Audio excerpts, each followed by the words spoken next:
Ikan sa urut balitaan sa Radyo Maragtas. Yari ang mga mainit na mga balita sa sining oras sa Balita Las 7. Balita Las 7. Pinakamainit kag dalago ang mga balita sa Balita Las 7. Dala ang yubong kag balatagon sa mga kapisnon. Balita Las 7. Balita Las 7. Las 7. Tutup Las 7 imedya sa dinilang sa 97.7 FM.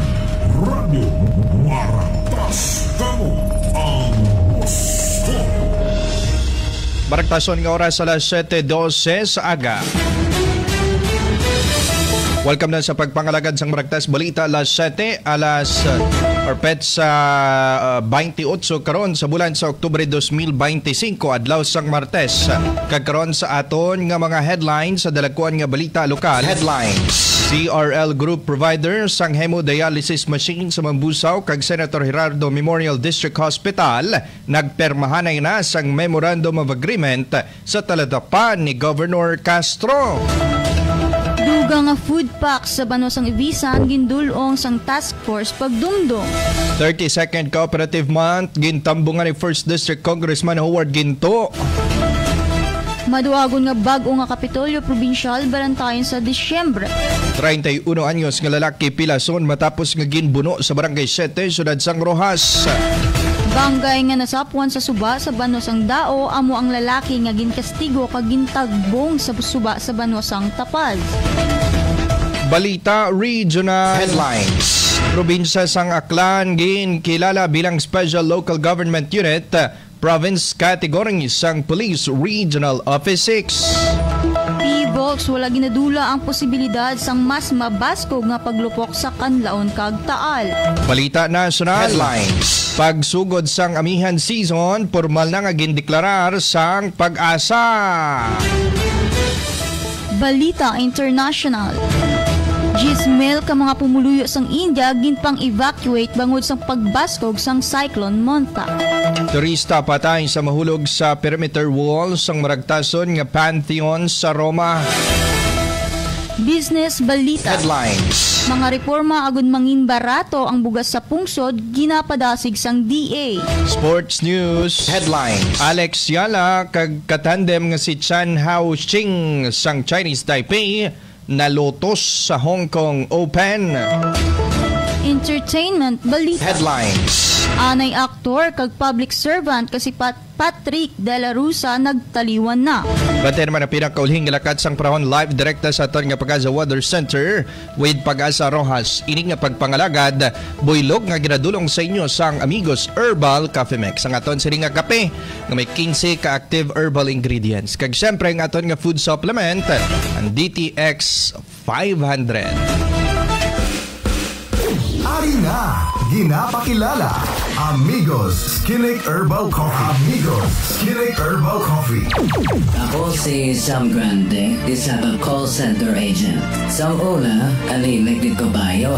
Magulay pagit kay damo akong racket sa kisagol pero nagapananakit ang akong na ulo tugan. May na lang kayo na-discoveryan ko ang Amigos Skinnick Herbal Coffee na amugit yan nagpaayo sa akong nga ginabatsyag. Ganay kalawing yaman ang nga kape kay epektibo kayo. Amigos Skinnick Herbal Coffee. Ang sapat sa kakapoy, pasmo, ubo, hilala, ulcer, arthritis, diabetes, cancer, sakit sa hawa, sakit sa kidney, kag madamo pa nga mga balatian.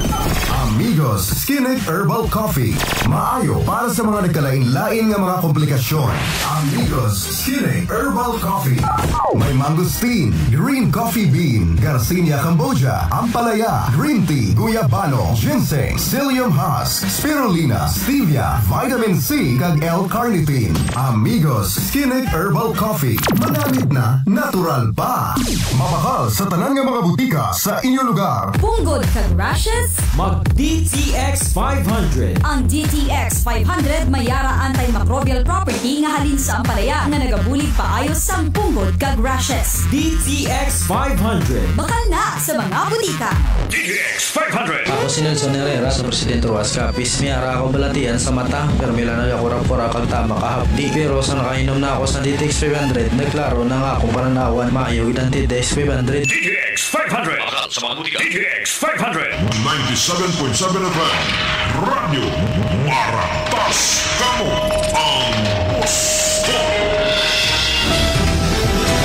Kagkaroon lito na ta sa mga detalye sa ginpanglinyadang mga headlines. Kaupod ang inyo mga tag-balita. Ako si Boss Angelica Rose Bigual. Kag Boss Renante Ortiz Vista sa dalagkuan nga balita lokal. Formal na nga nagpermahan na isang Memorandum of Agreement kon MOA sa tunga sa gobyerno probinsyal kag ZRL Group para sa hemodialysis machines sa duha ka ospital sa probinsya sa Capiz kahapon nga adlaw Oktubre 27. Nagbisita sa talatapan ni Governor Fredinilo Otto Castro si Jose Aber Arela, Operations Manager kag Jason Ferrer sang ZRL Group Incorporated agud nga masilyuhan ang Memorandum of Agreement.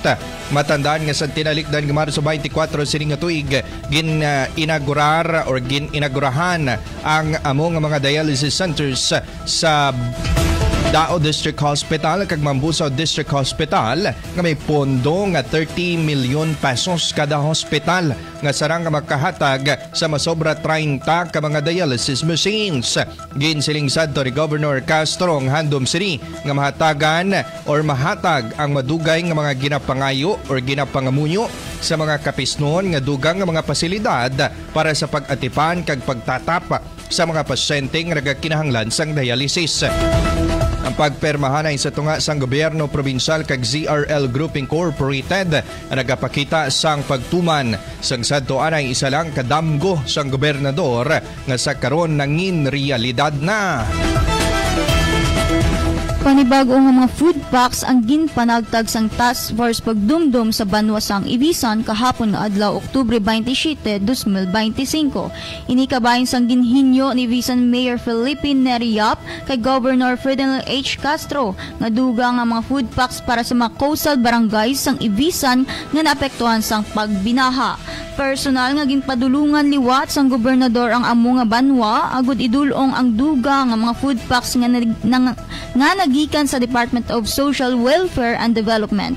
Inikabahin sang ulihi nga ginhinyo sang gobernador nga duga nga 25,000 food packs para sa mga naapektuhan sa pag-inulan kag pagbaha dala ni Bagyong Ramil. Ang distribution gintambungan sa mga kapitanes kag pumuluy sa Banwasang Ibisan. Ginkabig bilang isa kadako nga honor ni 1st District Congressman Howard Ginto ang pagtambong sini sa 32nd Cooperative Month Celebration nga ginpangunahan ni Governor Ferdinand Otto Castro sa Damlaglang.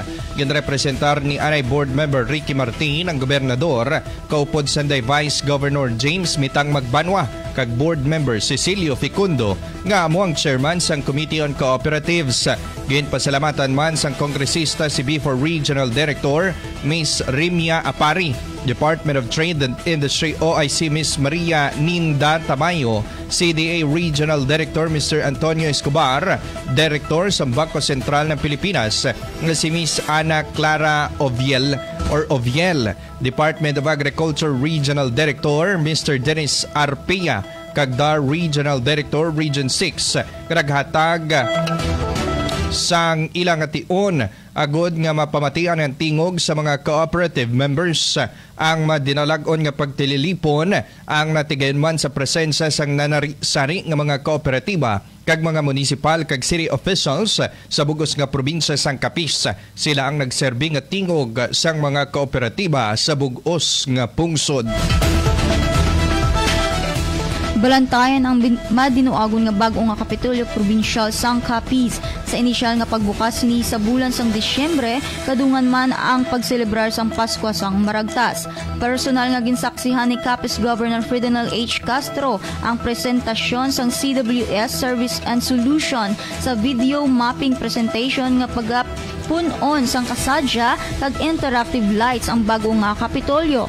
Tuyo man sang gobernador nga magpadayon pa ang pareho nga presentasyon sa mga palaabuton nga dalagkuan nga selebrasyon sang probinsya, pareho sang kapistahan, Chinese New Year, adlaw sang Pasko kag bag-ong tuig kag iban pa agon maghatag sang dugang nga kasadya kag duag sa mga kapisnon.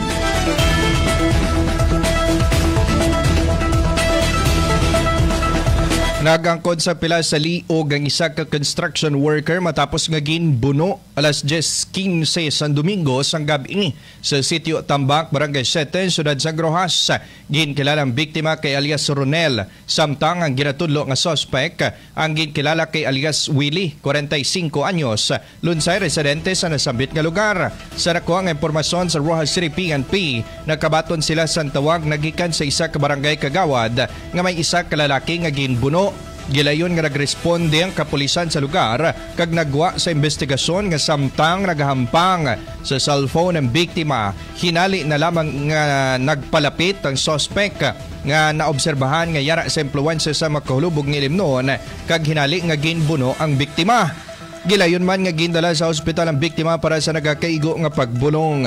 Ang suspect nga nagapabilin karon sa kustodiya sa Rojas City PNP para sa nagakaigo nga disposisyon. Ginkumpirmar sang daw MPS kag tapas MPS nga ang lalaki nga nasapuan nga nagalutaw-lutaw sa suba sa poblasyon Ilaya Banwa sang dao amo ang biktima nga si alias Bob nga ginkastigo kag gintagbong sa suba sa Banwa sang tapas sang tinalikdan nga Sabado, Oktubre 25.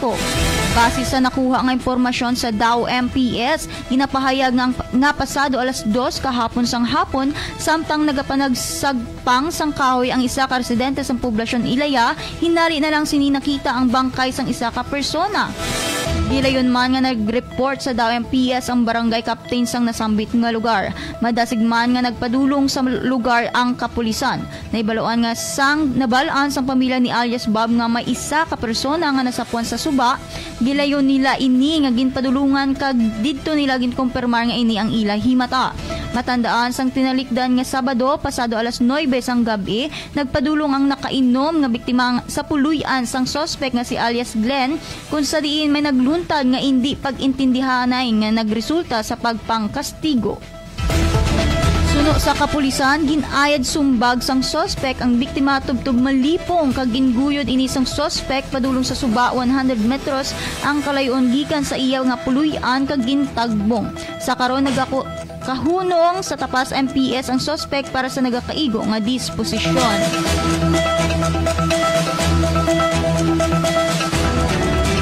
Balita Regional.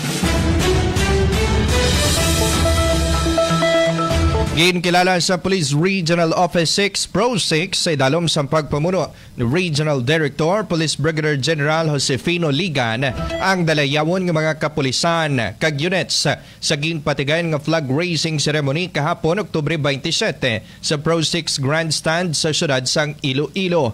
Ang seremonya ang gintambungan ni Engineer Roger Esto, Provincial Planning and Development Officer sang probinsya sa Aklan nga amo nagrepresentar sa Gobernador sini. Ginpasalamatan lakip man sa mga awardee sa Mosanday Police Captain John Predic Padilla kag Police Senior Master Sergeant Pedji Galieno Bunda sang Batad PNP sa idalom sang Iloilo Police Provincial Office.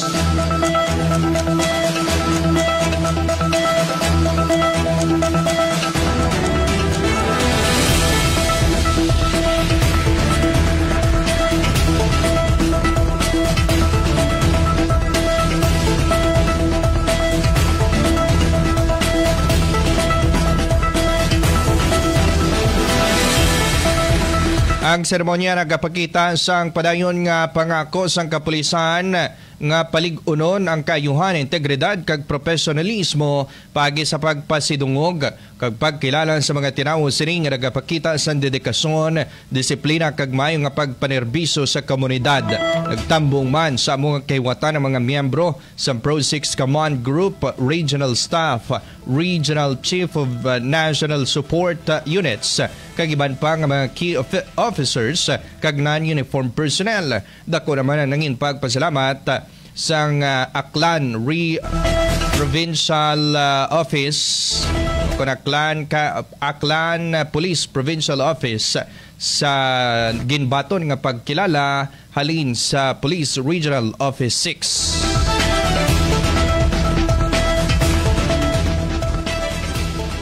Balita Nasional. Wala ginadulan sa Philippine Institute of Volcanology and Seismology and PHIVOLCS ang posibilidad sang mas mabaskog nga paglupok sa bulkan kanlaon kag bulkang Taal. Kasunod ini sa nakaligan nga paglupok sang abo kag volcanic materials sang duha ka nasambit nga bulkan. Sunod sa PHIVOLCS volcanologist nga si Dr. Paul Alanis, ang mga abnormalidad ang duha ka bulkan nagapabilin nga mataas kag nagapakita sang padayon nga paghulag apisar sa tion nga malinong ini. Ginpatag ni Dr. Alanis nga apisar ngang bulkan Taal ang yara lamang sa idalom sang alert level 1, nagapakita ini sang serye sa mga aktibidad sa nakaligad base sa mga record nga ginahuptan sang PHIVOLCS. Opisyal na gindeklarar sa State Weather Bureau ang pagsugod sang Northeast Monsoon o kunamihan season. Nagapahayag ini sang pagsugod sang mas matugnaw nga panahon samtang nagahilapit ang Pasko. Suno sa ahensya, nagbaskog ang high pressure area sa East Asia nga nagtugas ang magtugnaw nga huyop sang hangin gikan sa Northeast, particular na sa extreme northern Luzon. Sa amuman nga tion, ang pagbugnaw sang panahon kag pagtaas sang atmospheric pressure ang obserbahan man sinyalis ang pagsugod sa amihan season. Sa masunod nga mga inadlaw, lauman nga mangin dominante ang amihan sa kalabanan sang pungsod nga nagdala sang matugnaw kag mamalang hangin subong man sang malipot nga pagbugnaw sang temperatura kag posible man nga maka-eksperyensya sang shear lines kag ini manami nga kondisyon sang dagat. Ginuntad sang Office of the Ombudsman ang issue sa pagkonsiderar sa mag-asawa nga Sunday Curly kag Sara Diskaya bilang mga state witness. Sino kay Assistant Ombudsman Miko Clavano, tagpamaba sang talatapan, wala sang paglaom ang mga Diskaya nga kuhaon bilang mga state witnesses. Bangod suno sa iya sa pahayag kag sa mathag nga kakulangan sang kooperasyon kag kolaborasyon sang mag-asawa sa gobyerno, may kang tanan sa nagapadayon nga investigasyon sa flood control projects anomalies. Gani sa baylo nga kuhaon sila bilang state witness, ginakonsiderar sa karon sang ombudsman ang mga Diskaya bilang hostile witnesses sa kaso. Dugang pa sini nga bangod hindi na sila pagkabigon nga mga state witnesses, ang mag-asawa ang magatubang subong bilang respondents o kurakusado sa mga reklamo o kun kaso nga ginapasaka batok sa ila sang ombudsman. Balita International. Hyderabad, India, kapin 50,000 ka mga pumuluyo ang ginpang evacuate sang gobyerno sang punsod India kahapon nga adlaw. Antes pa man maglaslas ang Cyclone Manta sa Bay of Bengal kag natalana nga magdadala sang tuman kabaskog ka pag-ulan sa East Coast sini. Ginkanselar sa mga otoridad ang emergency holidays para sa mga emergency stops kag ginmanduan sini ang tanan nga eskwelahan kag mga colleges sa pungsod nga magsarado, particular ang yara sa coastal area sa southern state sang Andhra Pradesh kag sa eastern state sang Odisha. Ginalauman nga magabaskog pa ang amo nga cyclone kag mahimo ini nga severe storm subong nga Martes. Bangod sini, nagpatigayon na sang forced evacuation sa mga relief camps agud makalikaw sa posible nga halit sang amo nga cyclone. Ginadumilian man sang mga otoridad ang magpalawod particular sa estado sang Odisha kag bangod sang nagapalapit nga bagyo. Matandaan nga kapin 10,000 ang nagkalamatay sang tuig 1999 sang ginlaslasan ang bagyo. Sang bagyo ang Odisha nga ginkabig pinakamalala ang bagyo sa kasaysayan sang pungsod India. Sa Rome, Italy, patay ang isa ka turista nga Hapones matapos nga mahulog sa perimeter wall nga nagapalibot sa maragtason nga Pantheon sa Roma, Italia. Ang insidente nagluntad sang Sabado, Oktubre 25, apang kahapon Lunes lamang nabalhag sa mga pamantalaan kag media sa Roma.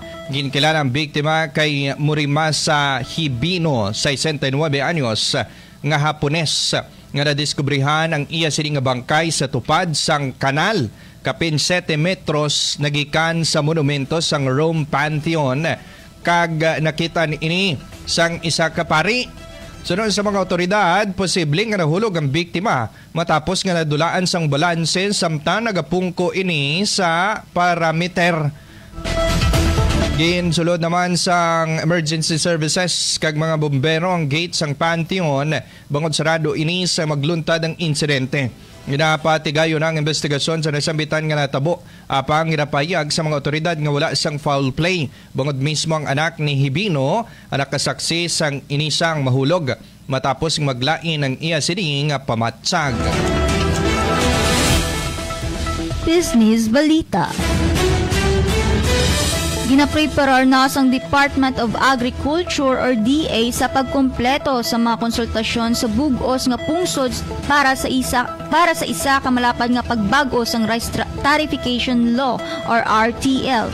Nagapati ang ahensya nga ang ini nga reforma ang makabulig sa pagtapna sang pagsaka sang presyo sang humay kag makahatag sang bastante nga income sa mga mangunguma. Suno kay Agriculture Secretary Francisco Laurel Jr., ang mga sinakos sa nagakalinlaing nga rehiyon nga magatapos sa mosunod nga semana ang magaserbe nga pasihan para sa penal nga version sang ginaduso nga mga pagbago nga isumiter sa Kongreso. Ang ini nga lihok ango sa direktiba ni Presidente Ferdinand R. Marcos Jr. nga mapasanyog ang pangabuhi sang mga mangunguma kag masiguro ang barato kag di kalidad nga bugas para sa tanan.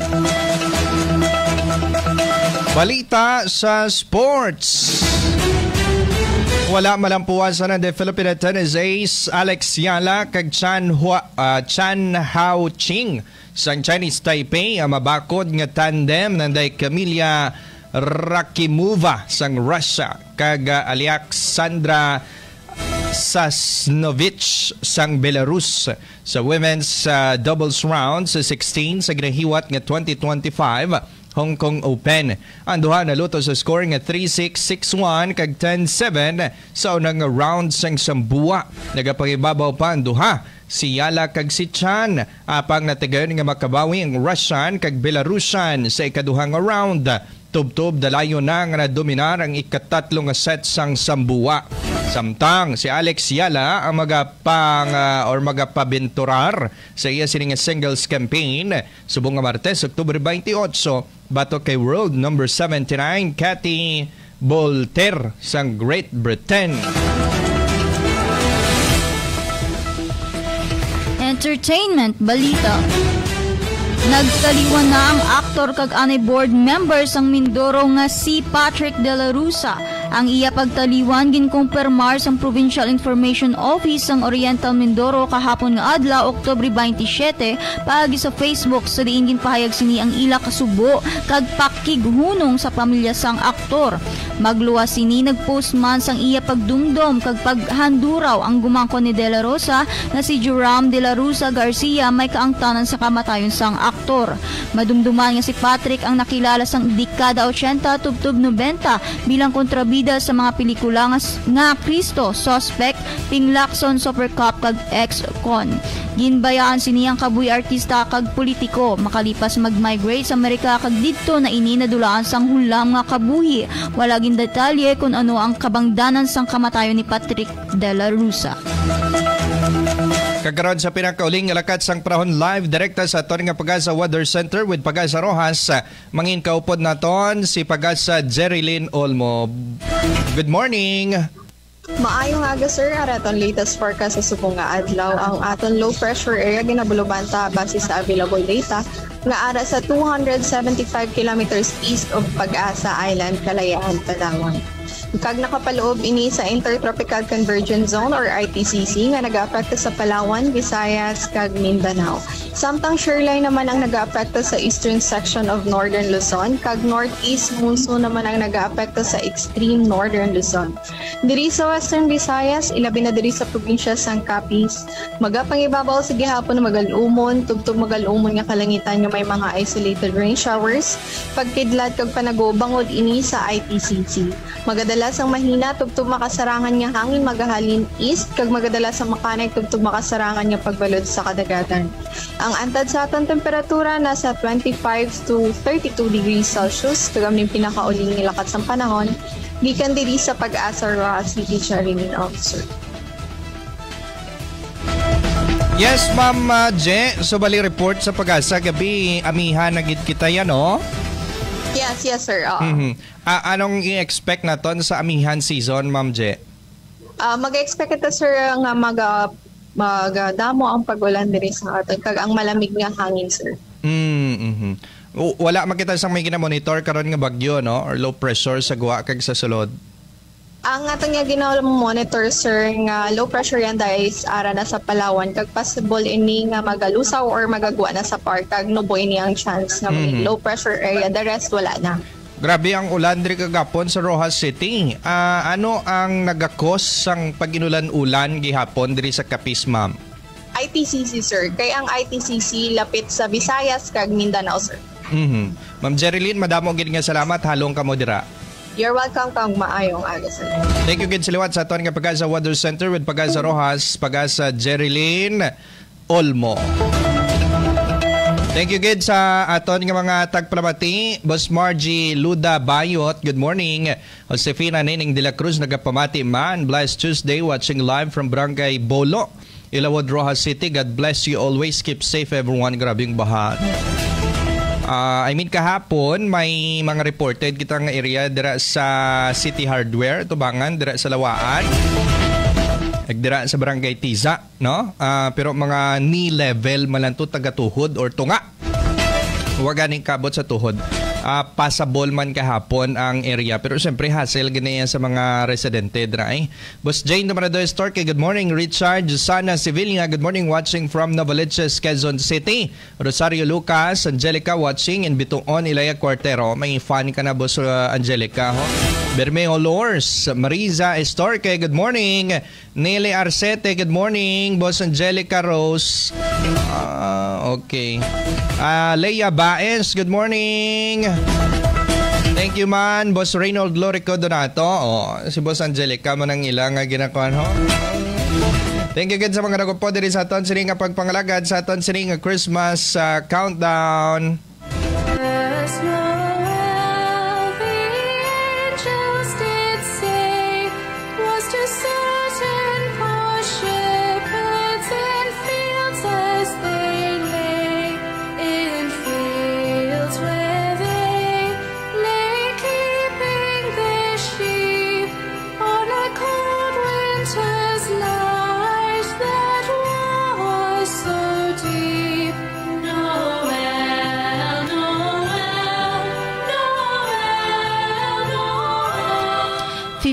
Days to go, Pasko na.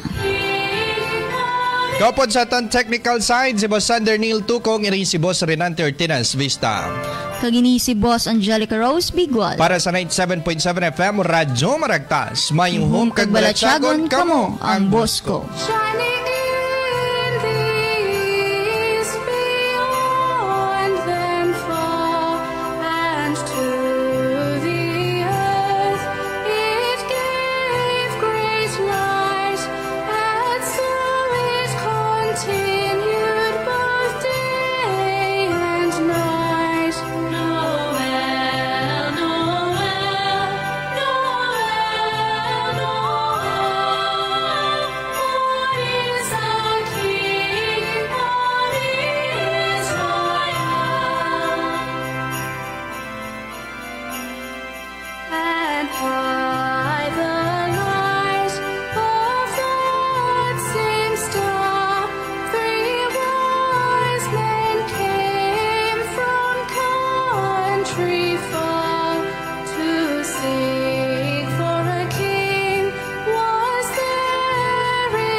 FM, Radyo Maragtas, kamo ang Bosco.